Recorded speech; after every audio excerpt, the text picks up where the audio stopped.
بسم الله الرحمن الرحيم. أبنائي وبنات تانية ثانوي، الرجالة والبنات وكل الناس الحلوة، ازيكم يا شباب؟ يا رب تكونوا دايما بخير. وخلاص الترم بيخلص اهوت، وبنصل للمحطة قبل الأخيرة تقريبا، ودرس بعنوان الفتوحات الإسلامية في عصر الدولة الأموية.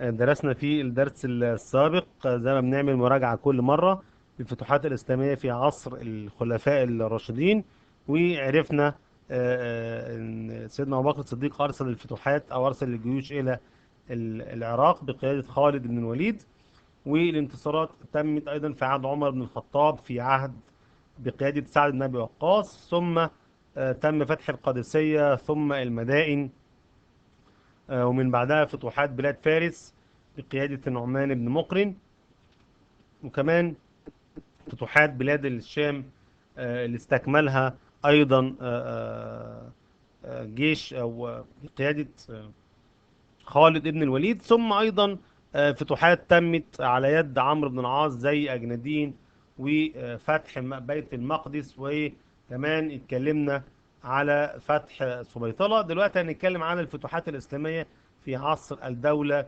الأموية. ولكن في نقطة لازم نوضحها، ان الفتوحات المسلمين كانت قد توقفت في بداية عهد سيدنا علي بن ابي طالب، نتيجة مقتل سيدنا عثمان بن عفان وانشغال الدولة الإسلامية بنزاعاتها الداخلية زي ما قلت في الفيديو اللي فات، وحدوث الفتن والانقسامات بين المسلمين. ولكن تأتي الدولة الأموية لتحمل راية الجهاد في سبيل الله ونشر الإسلام مرة أخرى، بعد أن آلت أمور الحكم إلى الأمويين بقيادة طبعا معاوية بن أبي سفيان. طيب، عصر الدولة الأموية تميز بكثرة الفتوحات الإسلامية شرقا وغربا. الدولة الإسلامية كانت وصلت لأكبر اتساع ليها في عصر الدولة الأموية. بدأت وهنشوف دلوقتي في الخريطة مع بعض، تقريبا من الصين شرقا إلى حدود الأندلس غربا، وتمت في أكثر من مرحلة وأكثر من مكان. هنتكلم على فتوحات المسلمين في بلاد السند، وكمان منطقة آسيا، منطقة بلاد ما وراء النهر. فتوحات المسلمين والنظام اللي اتبعه معاوية بن أبي سفيان مع البيزنطيين في منطقة آسيا الصغرى، ثم فتوحات بلاد المغرب والأندلس. بالنسبة لي الخريطة طبعا اللي قدام حضرتك دي بتوضح الفتوحات اللي تمت في عصر الدولة الأموية. اتساع الدولة الإسلامية كان اتساع ملحوظ. فتوحات تمت في بلاد السند، وأيضا بلاد ما وراء النهر. تمام. وكمان في منطقة آسيا الصغرى، بالتحديد في منطقة الثغور والعواصم مع الدولة البيزنطية. تم استكمال فتوحات بلاد المغرب، يعني في عهد عبد الله بن سعد بن أبي الصرح كان فتح سبيطلة في عهد عثمان بن عفان، ولكن هيكون فتح بلاد المغرب الأقصى متمثلا في النهارده بنتكلم في الجزائر أو المغرب، والمسلمين هينتقلوا كمان إلى بلاد الأندلس اللي هي طبعا حاليا أسبانيا والبرتغال. طيب، آه نبدأ بفتوحات المسلمين في المشرق الإسلامي. ولاد بني أمية وخلفاء بني أمية حرصوا على استكمال ما تم فتحه يا أستاذ أحمد على يد الخلفاء الراشدين والقادة العظام اللي اتكلمنا عنهم من شوية. فخلفاء الدولة الأموية هيبدأوا يكملوا من حيث انتهى الخلفاء الراشدين. في عهد عثمان بن عفان كان تم فتح خراسان، ومن بعد خراسان هتتجه الجيوش الإسلامية بقيادة محمد بن القاسم الثقفي إلى بلاد السند، وقتيبة ابن مسلم إلى بلاد ما وراء النهر. طيب، ليه بلاد السند كانت فتوحات مهمة جدا جدا جدا؟ بلاد السند هي المنطقة المتاخمة، يعني القريبة لمملكة الهند. تعتبر هي بوابة بلاد الهند، وإن تم فتحها فتعتبر مفتاح لشبه القارة الهندية. فتوحات بلاد السند كانت سنة 89 هجريا، على يد القائد العظيم محمد بن القاسم الثقفي. جيوشه بدأت تتجه زي ما قلت شرقا. هزمت جيوش ملك السند، وبدأت تتقدم الجيوش إلى أن وصلت لمدينة اسمها مدينة الملتان.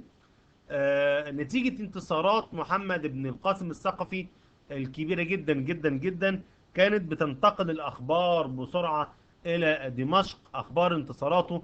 وإن دل هذا على شيء يدل على قوة هذه الانتصارات، وكمان الفرحة العامة اللي كانت بتصل إلى دمشق اللي هي في سوريا النهاردة، اللي كانت تعتبر عاصمة الدولة الأموية. فكانت الأفراح بتعم هذه المدينة نتيجة لتلقيها لأخبار انتصارات محمد ابن القاسم الثقفي. طب بالنسبة لفتوحات بلاد ما وراء النهر، الفتوحات دي كانت على يد القائد العظيم قتيبة ابن مسلم. هذه الفتوحات كانت على يد القائد العظيم قتيبة ابن مسلم، اللي شفنا في الخريطة اللي فاتت ان هو بدأ يتجه شرقا، فاستولى على مدينة بخارى. المدينة دي يا جماعة اللي هيطلع منها بعد كده الإمام البخاري، اللي هو راوي الأحاديث المشهورة يعني. تمام. دايما بتسمع في الحديث ايه؟ هذا الحديث رواه الايه؟ رواه البخاري. الإمام البخاري من مدينة اسمها بخارى. تمام. بالتحديد المناطق دي فين دلوقتي لو انت يعني عايز تعرف بالتحديد؟ دي الجمهوريات الإسلامية حاليا اللي موجودة جنوب شرق روسيا، اللي هي مدينة بقى ايه؟ طاجكستان وداغستان والدول، اي دولة بتحمل كلمة ستان في الاخر دي بلاد، هي بلاد ما وراء النهر. البلاد دي سواء بقى تركستان او غيرها، بلاد يعني دخلها الاسلام منذ القرن الاول الهجري على يد قتيبة بن مسلم، اللي بدأت جيوشه يعني بتكسب ارض كل فترة بيتسع ملك المسلمين، كل فترة بتزداد مساحة الدولة الإسلامية، لدرجة ان جيش قتيبة بن مسلم يعني بدأ يهدد أبواب الصين من ناحية الغرب. فملك الصين كان يريد التجنب الصدام مع المسلمين، فبدأ يطلب الصلح من قتيبة بن مسلم. ودل هذا على شيء يدل على خوف ملك الصين من المواجهة المباشرة مع جيوش المسلمين. وادي طبعا نقطة تاني مهمة هننتقل إليها، وهي الفتوحات الأموية في آسيا الصغرى. آسيا الصغرى المقصود بها النهاردة تركيا. واحد هيسألني ايه يا مستر آسيا الصغرى دي؟ اللي هي دلوقتي تركيا. طب هي تركيا دي ما هي دولة إسلامية دلوقتي؟ زمان بقى في عصر الدولة الأموية كانت بتسيطر عليها الدولة البيزنطية. كانت هي منطقة حدودية ما بين الدولة الأموية زي ما حضرتك شايف اهو والدولة البيزنطية. فكانت المنطقة دي بتشكل خطر كبير جدا جدا جدا. ففطن إليها معاوية بن أبي سفيان، وبدأ يجهز، ركز معاه في الخريطة، بدأ يجهز الجيوش اللي هتبدأ تواجه أي تطورات تحصل في المنطقة دي. تمام. بعد ما فتوحات المسلمين امتدت لتشمل أرمينيا شمالا أهي. تمام. وبعض المناطق كمان في منطقة آسيا الصغرى كانت تعتبر منطقة صراع كبير بين المسلمين وبين الروم البيزنطيين. فمعاوية بن أبي سفيان قرر ان هو يعني يكون لي عدة إجراءات هتكون بمثابة تأمين للدولة الإسلامية في مواجهة الدولة البيزنطية. من ضمن هذه الإجراءات ان هو قام ب، ركز بقى معايا، قام بتحصين المناطق الواقعة ما بين الدولة الأموية والدولة البيزنطية. واتعرفت بعد كده هذه المنطقة بمنطقة إقليم الثغور والعواصم. عرفت بمنطقة إيه؟ إقليم الثغور والعواصم. بدأ كمان يرمم الموانئ والقلاع على ساحل البحر المتوسط، عشان في حالة أي قيام حرب أو معارك هتكون هذه القلاع في مواجهة مباشرة مع قوات الرومان في الدولة البيزنطية. أنشأ ما يعرف حاجة اسمها بنظام الصوائف والشواتي. أنشأ ما يعرف بحاجة اسمها إيه؟ نظام الصوائف والشواتي. ده عبارة عن نظام زي المخابرات كده، قوات استطلاعية بتروح تعرف أو بتنقل الأخبار من جيش العدو إلى الجيش المسلمين. وده نظام يعني كان له دور كبير جدا جدا جدا، بيأمن ويستطلع بيه المسلمين بلاد العدو. حملات بترسل في فصل الصيف وأخرى في فصل الشتاء. طب جيش المسلمين أو الدولة الأموية هيقف عند هذا الحد؟ لا. فقامت عدة محاولات من قبل الدولة الأموية بالضغط على البيزنطيين من أجل إحصار مدينة القسطنطينية، اللي هي النهاردة مدينة اسطنبول في تركيا. هذه المدينة مدينة بشر بها النبي صلى الله عليه وسلم وقال: لتفتحن القسطنطينية فلنعم الأمير أميرها ولنعم الجيش ذلك الجيش. فكان كل خليفة من خلفاء الدولة الأموية يتمنى أن يكون هذا الأمر في عهده ويتم فتح القسطنطينية لما لها مكانة عظيمة. وحاول المسلمون مرارا وتكرارا على عدة عقود وعدة سنين مختلفة ان هم يوصلوا لمدينة القسطنطينية، ولكن كان في عدة موانع بتمنع هذه المدينة من سقوطها في يد المسلمين. طبعا بعدين بقى في عصر الدولة العثمانية على يد السلطان محمد الفاتح، ده بعدها بفترة سنة 1453 هيتم فتحها.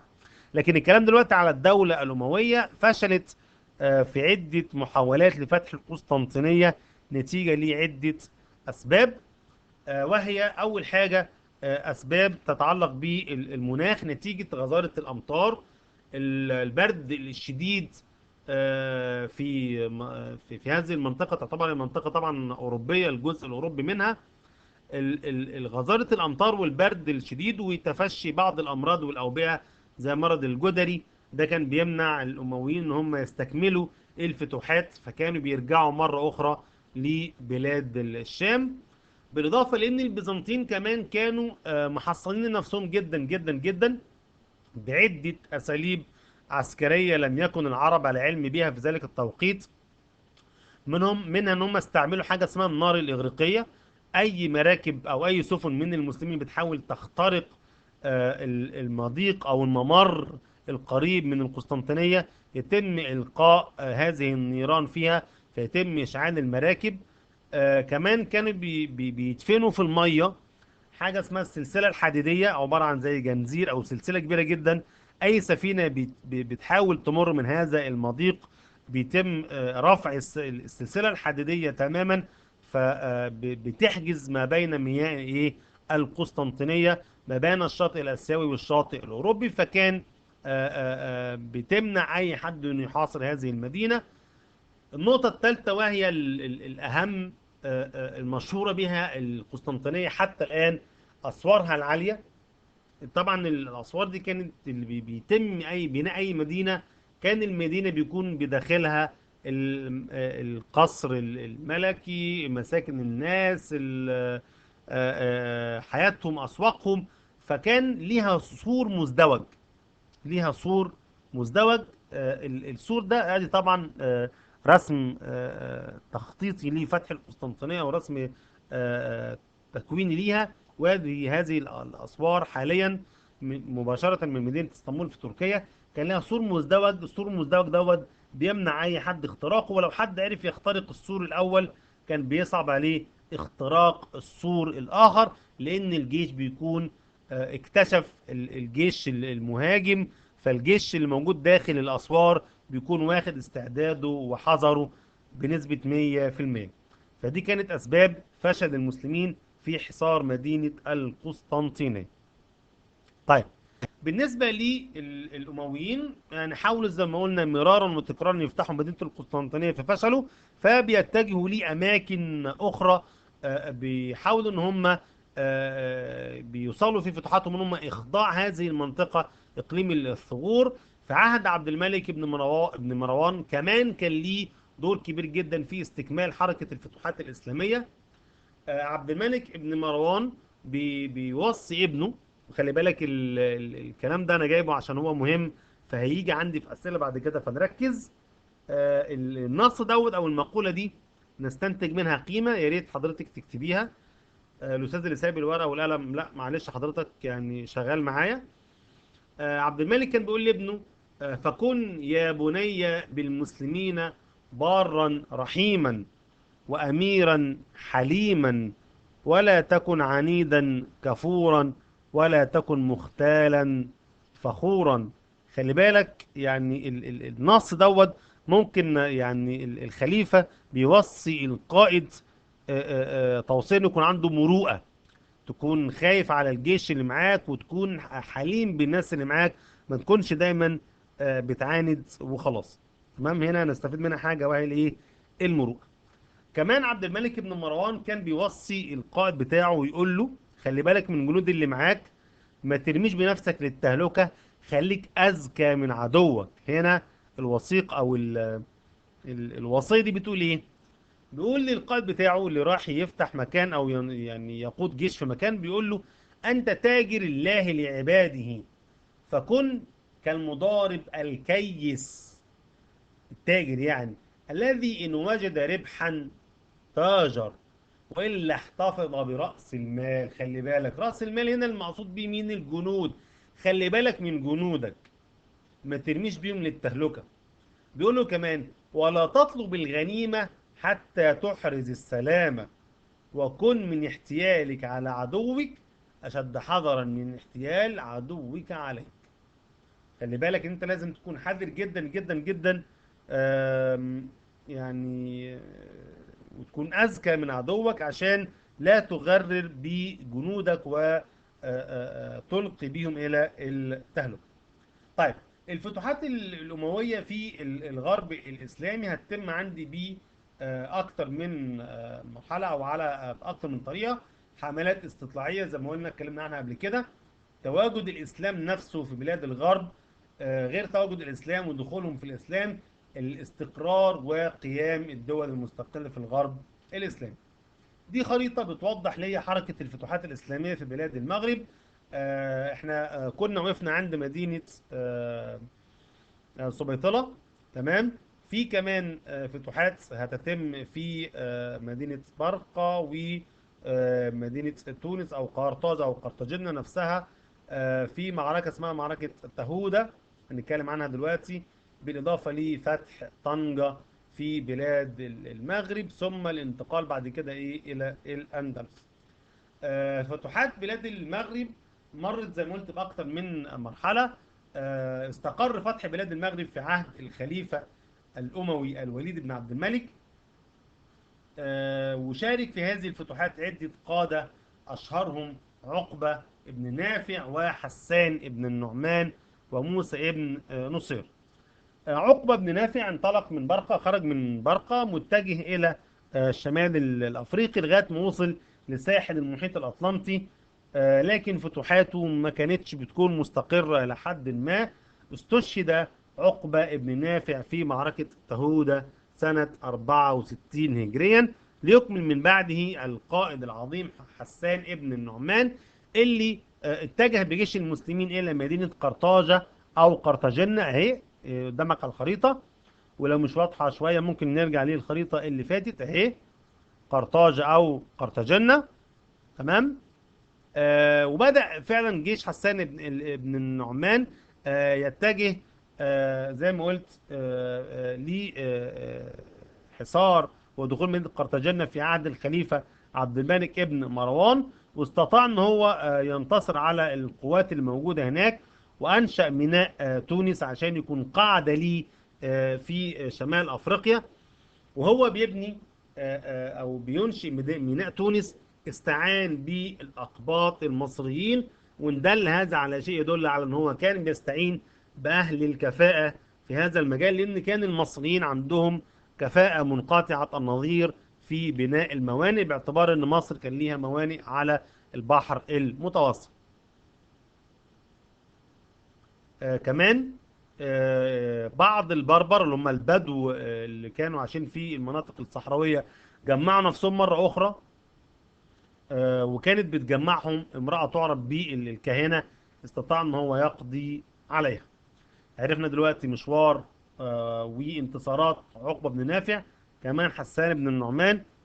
يجي دور معانا موسى ابن نصير. موسى بن نصير استكمل حركة الفتوحات الإسلامية، سيطر على الساحل الشمالي الأفريقي تماما.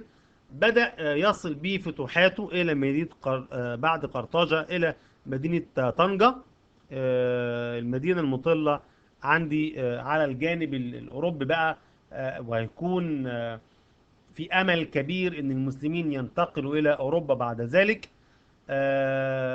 وخلى قائد من عنده من البربر اسمه طارق بن زياد، عينه يكون هو قائد عليها. تمام. واتجه بعد كده في حمل مدينة سبتة، وتصالح مع القائد البيزنطي اللي عليها. حكم المسلمين أصبح موجود ومستقر، وله يعني كافة متطلباته وكافة يعني أوضاعه المستقرة في بلاد المغرب. كمان القبائل العربية تمام بدأت تستقر جنبا إلى جنب مع القبائل البربر اللي كانت موجودة. وبدأ البربر يتعاونوا بعد كده، القبائل البدوية اللي موجودة في الصحراء بتاعت بلاد المغرب بدأوا يتعاونوا كمان مع المسلمين، وتم فتح عدة جزر في البحر المتوسط زي جزيرة صقلية وسردينيا، وجزر تعرف بجزر البليار. من النتائج المترتبة على فتح بلاد المغرب إن أهل البربر دخلوا في الإسلام. بدأ ينتشر ما بينهم اللغة العربية. تم تأمين الحدود الغربية للدولة الإسلامية.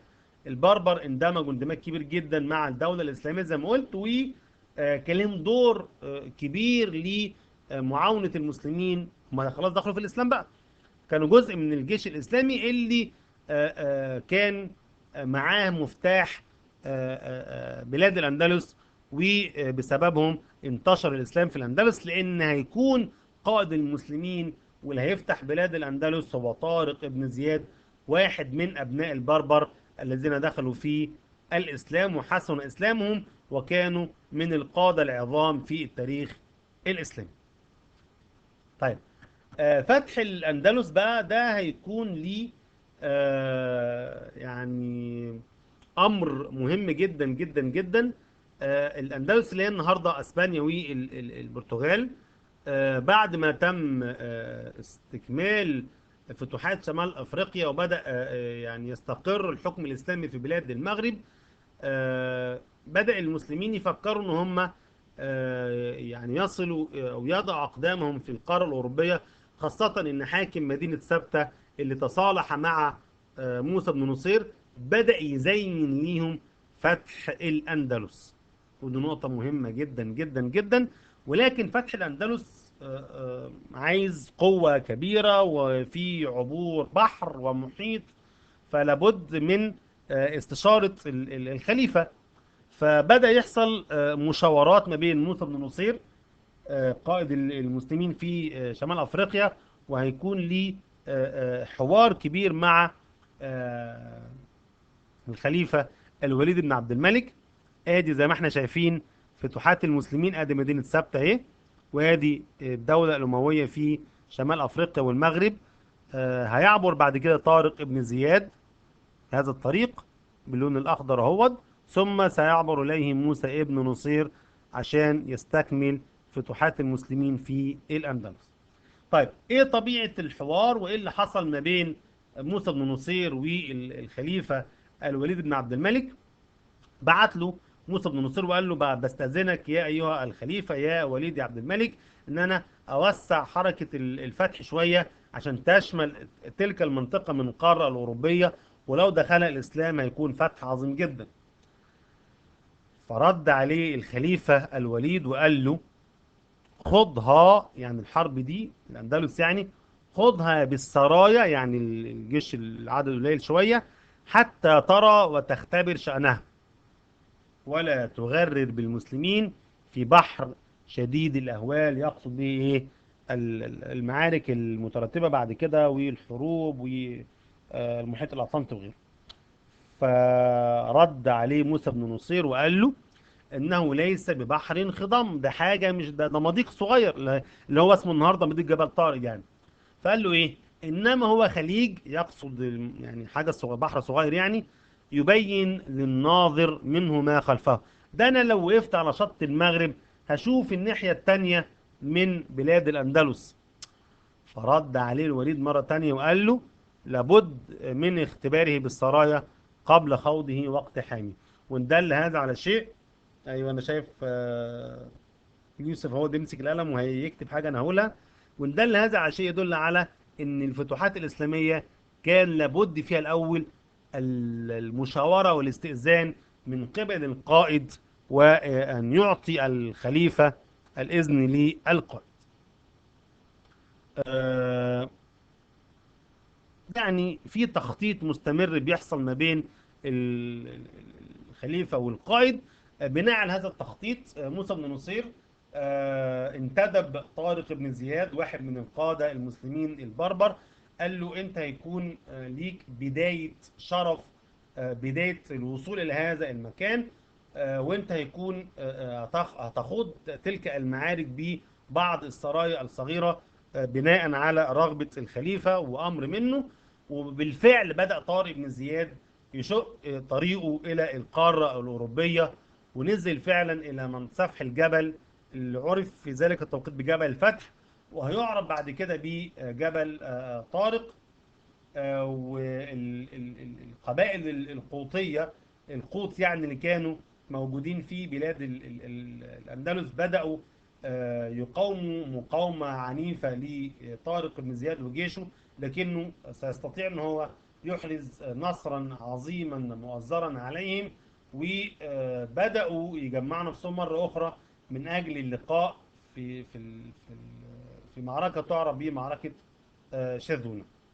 فالمعركة دي اللي حصل فيها تعتبر سنة 92 هجريا من المعارك المهمة جدا جدا جدا، من المعارك الفاصلة في تاريخ الأندلس، لأن بعدها هتفتح بلاد الأندلس كلها أمام المسلمين. وبالفعل انتصر طارق بن زياد. معايا يا عم طارق؟ صح صح يا سيد. مريم يعني شيل ايديك من على خدي كده وركزي معايا يا ماما، ماشي؟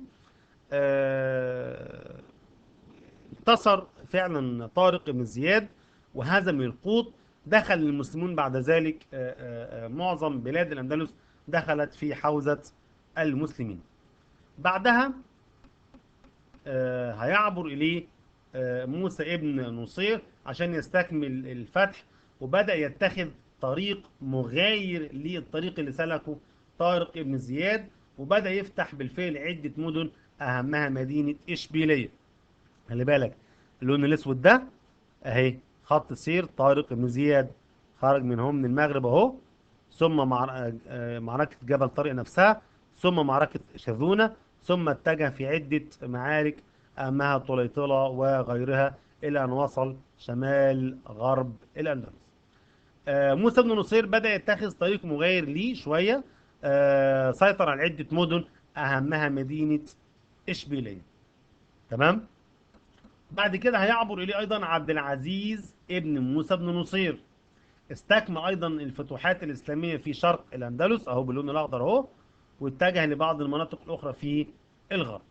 ولكن في منطقة شمال غرب الأندلس لم يستطع المسلمون أن يسيطروا عليها بسبب طبعا عدة أسباب، أهمها الأسباب المناخية اللي وقفت قصاد المسلمين نتيجة وعورة الطرق وبرودة المناخ. المكان الشمال الغربي المسلمين ما عرفوش يسيطروا عليه. فبدأ، خلي بالك الكلام اللي بالأخضر ده مش موجود في الكتاب بس هو مهم، خلي بالك. تمام، أنا هقوله عشان تفهم اللي جاي إيه. المسلمين سيطروا على عدة أماكن زي ما قلنا في الخريطة اللي فاتت، لكن الشمال الغربي تجمعت فيه الجيوش القوط، القبائل القوطية مرة أخرى. بدأوا يتكونوا زي مملكة مسيحية هيكون لها دور سلبي ضد المسلمين، وبسببها هينهزم المسلمون في معارك مختلفة. المسلمين ما عرفوش ان هم يفتحوا هذا الجزء من الأندلس نتيجة طبعا برودة المناخ ووعورة الطرق ودوت بيفكرني بنفس اللي حصل مع المسلمين في فتح القسطنطينية أو محاولة فتح القسطنطينية في عصر الدولة الأموية. طيب، آه، من النتائج المترتبة على فتح المسلمين للأندلس، أول حاجة تم نقل العاصمة لمدينة قرطبة. تم نشر الإسلام وتعليمه. بدأ الإسلام ينتشر في الأندلس، وتبدأ القبائل القوطية، وبدأت الناس تدخل في الإسلام تباعا. حصل كمان بعض الإصلاحات الإدارية وتعمير وإنشاء الكثير من المنشآت. بدأ في علوم كتير تنتشر بعد كده في الأندلس، والناس تقبل على العلم، وتكون الأندلس هي منارة العلم الإسلامي في أوروبا. بدأ بعض القبائل القوطية ما كانتش بتمارس شعائرها الدينية، عشان نقول إن الإسلام ما كانش هدفه قتال الناس وإن هو يجبر الناس على الدخول في الإسلام. لا، ده سكان الأندلس نفسهم، منهم من دخل في الإسلام ومنهم من بقي على دينه، بدأوا يشعروا بتطور لما دخل الإسلام الأندلس. آه، بدأوا يعني في حرية لممارسة العقائد والأديان حتى وبغير الإسلام. حتى وغير المسلمين كان ليهم الحق في الاحتكام إلى شرائعهم ودينهم. في نقطة اجتماعية مهمة جدا جدا جدا، إن الإسلام لما جه قضى على نظام الطبقات. بدأت الناس تتحرر من العبودية، مش الفقراء يكونوا عبيد عند الأغنياء يزرعوا لهم الأراضي. لا، ده أصبح الزراع أحرار، ليهم حقوق تملك الأراضي، لهم حقوق زراعية لم يكونوا يتمتعوا بها من قبل. نصل دلوقتي المحطة الأخيرة من المحاولات المسلمين مد الفتوحات في الأندلس. سنة 114 هجريا هيجي قائد اسمه عبد الرحمن الغافقي، هيقوم بفتح عدة فتوحات كبيرة جدا جدا جدا، إلى أن تمكن من فتح النصف الجنوبي من فرنسا. كان المسلمين يعني على مقربة من باريس عاصمة فرنسا، ولكن كانت مشكلة عبد الرحمن الغافقي هنا القائد. هو قائد عظيم له مكانته، ولكن له خطأ في هذه أو تلك الفتوحات، ان هو كان كل مكان بيفتحه كان يعني بيسيب حامية عسكرية في هذا المكان. ففي المعركة الحقيقية، المعركة النهائية، المعركة الكبيرة المنتظرة مع شارل مارتل، كان جيشه طبعا أقل، وبدأ يعني يحصل مشكلة في الجيش الإسلامي، نتيجة أن عبد الرحمن الغافقي كان بيترك بعض الحميات العسكرية في كل مدينة بيقوم بفتحها، مما أدى إلى إضعاف جيشه. دوك أكتوين من الناس اللي تضرروا من فتوحات عبد الرحمن الغافقي، فبدأ يستعين بشارل مارتل، واحد من القادة العظام الأقوياء في القارة الأوروبية. بدأ يحصل دعم كبير جدا جدا جدا من البابا في روما. القبائل أو الدقيات أو المناطق النصرانية أو المسيحية في الأندلس بدأت تتحد فيما بينها من أجل مواجهة المسلمين، من أجل مواجهة عبد الرحمن الغافقي. أوروبا كلها بتتجمع ضد عبد الرحمن الغافقي في معركة عرفت بعد ذلك بمعركة بلاط الشهداء، أو معركة طور بواتيه. نيجي لتفاصيل المعركة. وصل بالفعل جيش المسلمين إلى مدينتين، مدينة اسمها طور والثانية اسمها مدينة بواتيه. فتحهم عبد الرحمن الغافقي، ولكن في غفلة من الأمر وفي بغتة استغلها جيش الفرنجة. بدأت تحصل المعركة في السهل الواقع ما بين المدينتين. المعركة استمرت ما يقرب من حوالي 10 أيام. ثبت فيها المسلمون ثباتا شديدا، وكان النصر في بدايته للمسلمين.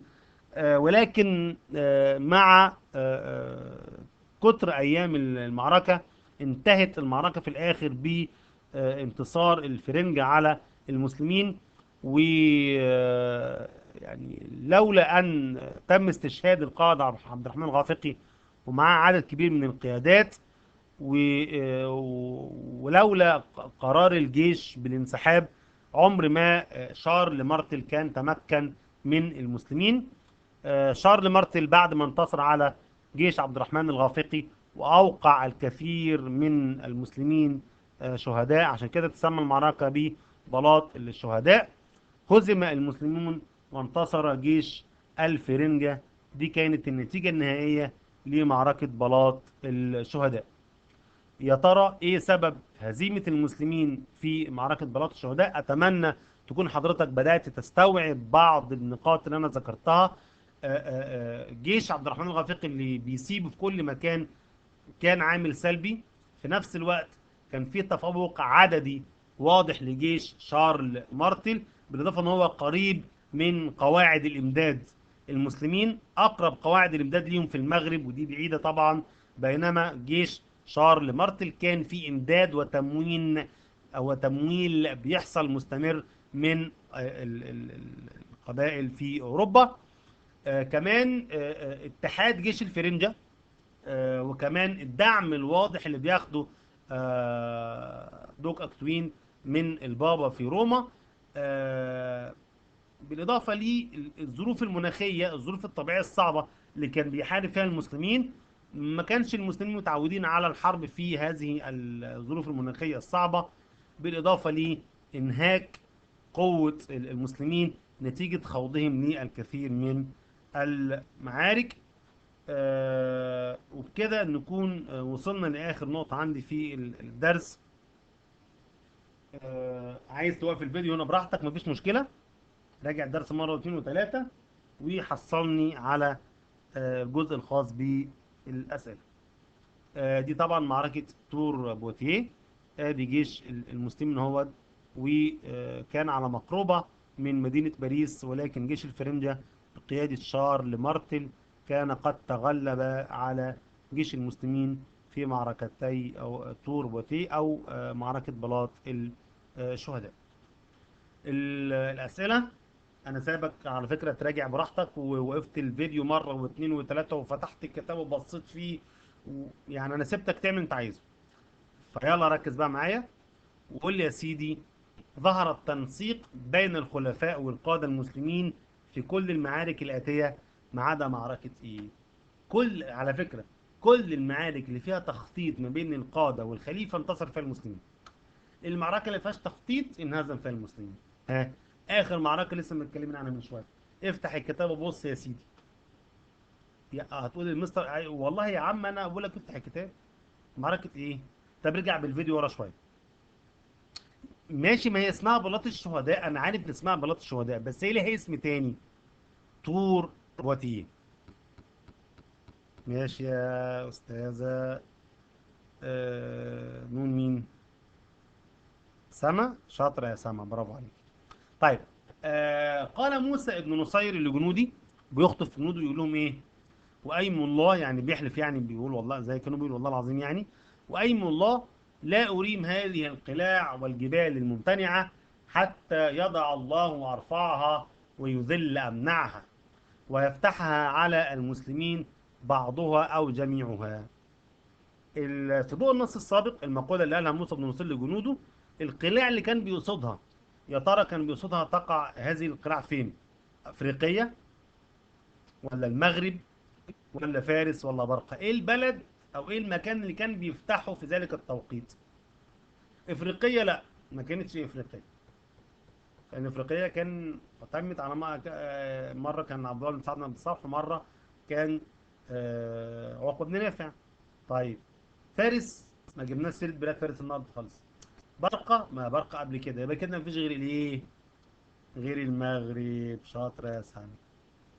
طيب يا سيدي، السؤال الثالث ده سؤال سهل. تعددت محاولات الأمويين لفتح القسطنطينية وفشلت تلك المحاولات لأسباب عسكرية، والمسلمين ما عرفوش يفتحوا القسطنطينية عشان في أسباب عسكرية وإيه؟ ارجع بسرعة كده. ماشي. البرد وسقوط الأمطار، ده إيه؟ مناخية. تمام، شاطر يا أحمد. يلا يا يوسف.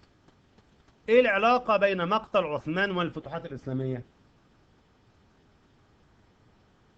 تمام. بعد مقتل عثمان بن عفان حدثت انقسامات بين المسلمين وبعضهم البعض. فتن وانقسامات أدت إلى توقف حركة الفتوحات الإسلامية في عهد الخليفة علي بن أبي طالب. ماشي يا سيدي. آخر سؤال. كان الفتح الإسلامي للأندلس أثرا واضحا على الحياة الاجتماعية.